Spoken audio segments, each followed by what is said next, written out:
History of football helmets by Taylor Moore. The football helmet, that's a football helmet, is a piece of equipment used for protection in American football. That's American football. It is made of a hard plastic shell with thick padding on the inside, a face mask made of plastic and metal bars, and a chin strap. Helmets are required at all levels of organized football, except for non-tackling such as flag football. Although they are protective, players can and do still suffer head injuries such as a concussion. That's some getting a concussion.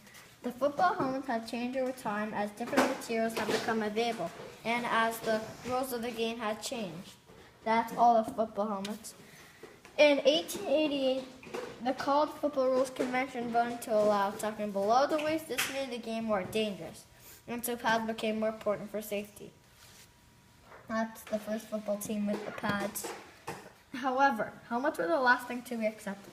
They were not required for college football until 1939 and were not mandatory in the NFL until 1943. The man that invented the first helmet was George Barkley. In 1896, he began to use straps and earpieces to protect his ears. This helmet had 3 thick leather straps forming a close fit around his head and was made by a harness maker for horses. This is Barkley's helmet. Joseph Reeves also came up with his own helmet after he was told by a doctor that he must give up football or he could die from another kick in his head. Reeves wanted to play football, so he went to a local shoemaker and had a leather helmet made to protect his skull. That's Reeves' helmet. Later, helmets were made of padded leather and look like airplane pilot helmets.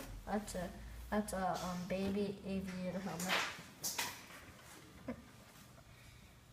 The helmet began to look like those of today when around 1915. More padding and flaps were added with ear holes so players could hear the plays on the field. That's a padded helmet. Painted helmets have been around almost as long as helmets themselves. They were used to show team spirit and to help the quarterback recognize a downfield receiver from the defenders.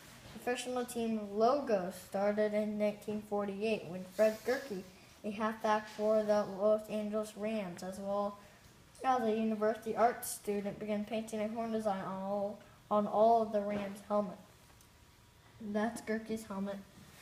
The year 1938 started a new period in football helmet history. The Riddell Company, based in Chicago, Illinois, started making plastic helmets because they would be safer than those made of leather. Plastic was found to be better because it held its shape when there was a full collision on the play. These helmets were also much more comfortable and had more padding to cushion the head as in an impact. That's an early plastic helmet. With the plastic helmet came the plastic face mask, which allowed the helmet to protect the entire head. By the mid-1940s, helmets were required in the NFL. They were still made of leather, but were not the more familiar round shape. By the 1950s, almost every player in the NFL wore a helmet made of plastic. Today, football helmets come with advanced technology such as inflatable padding, which increases protection, visors which protect the eye from pokes and other eye injuries. That's the Damian Thompson visor, as well as sensors and headsets that allow coaches to communicate with the players. Most importantly, they are designed to try and prevent head injuries as much as possible. That's someone's head protection. The information for this report was thanks to Google, Wikipedia, and Twitter. Go Chargers. That's a Chargers helmet, and that's the helmets from the early 19s all the way to today.